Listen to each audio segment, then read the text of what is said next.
It was a cold, wet December evening when I decided to visit my cousin Martha and her family in the small town of Glenridge.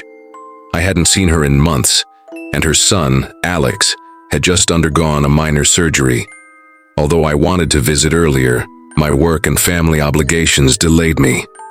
Finally, I had a free evening, and despite the pouring rain, I made the trip.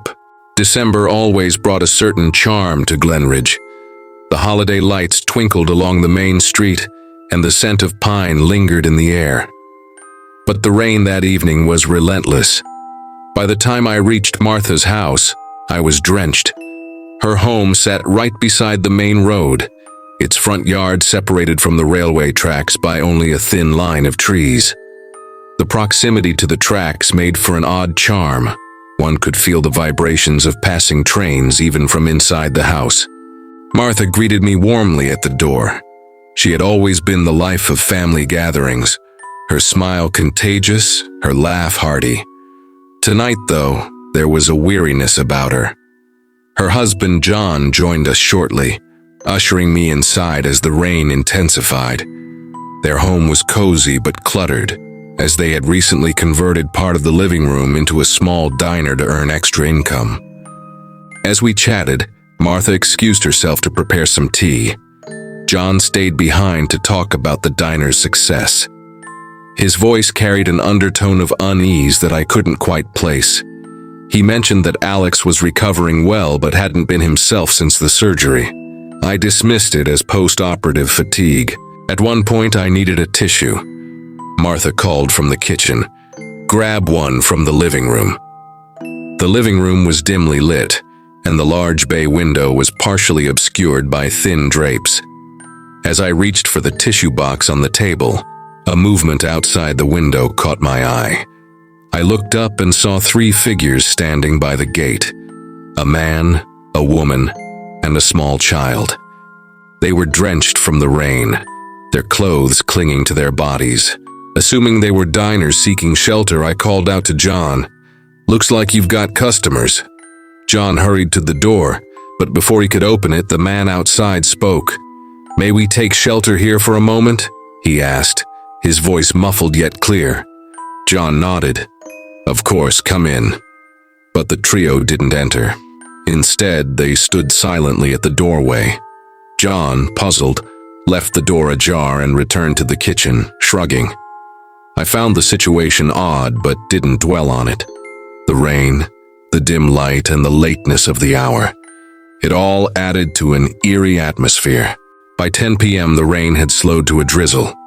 I decided it was time to head home. Martha and John walked me to the door. Alex stayed behind, engrossed in a video game.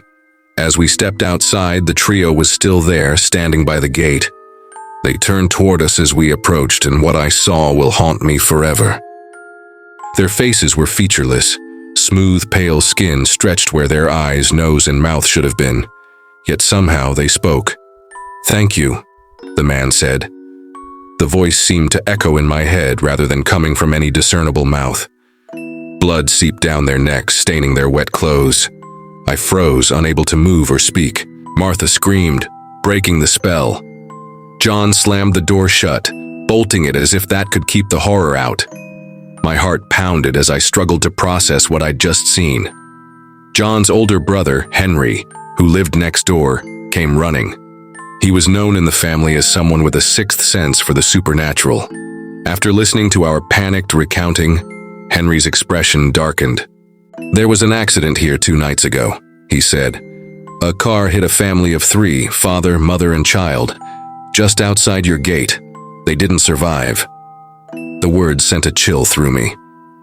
I glanced at John, who nodded gravely. He had been the one to call emergency services that night. "The boy's mother shielded him with her body," Henry continued, "but it was too late for all of them." Henry performed some kind of ritual outside the house that night.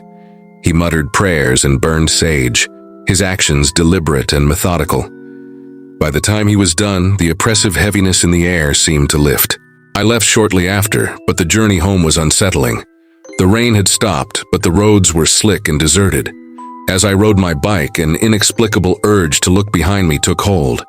I resisted at first, recalling Henry's warning, but curiosity got the better of me.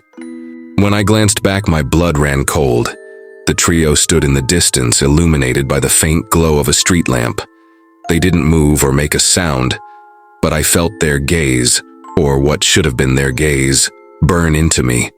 I sped up, my heart pounding, and didn't look back again until I reached my driveway. This time they were gone. Once inside, I locked every door and window, then headed straight for the shower. The water washed away the grime and fear of the evening, but the image of those faceless figures stayed with me. I could still hear their voices echoing in my head, their quiet gratitude laced with an otherworldly chill. That night I barely slept. When I finally drifted off, I dreamed of the family. In my dream, they weren't faceless or terrifying. They were simply a mother, father, and child, smiling as they walked hand in hand. The next morning, I called Martha to check in. She sounded calmer, but mentioned that Alex had a fever and kept mumbling about strangers at the door. I don't know if what I saw was real or some trick of the mind, but I do know this. Some scars, even those unseen, linger long after the rain has stopped.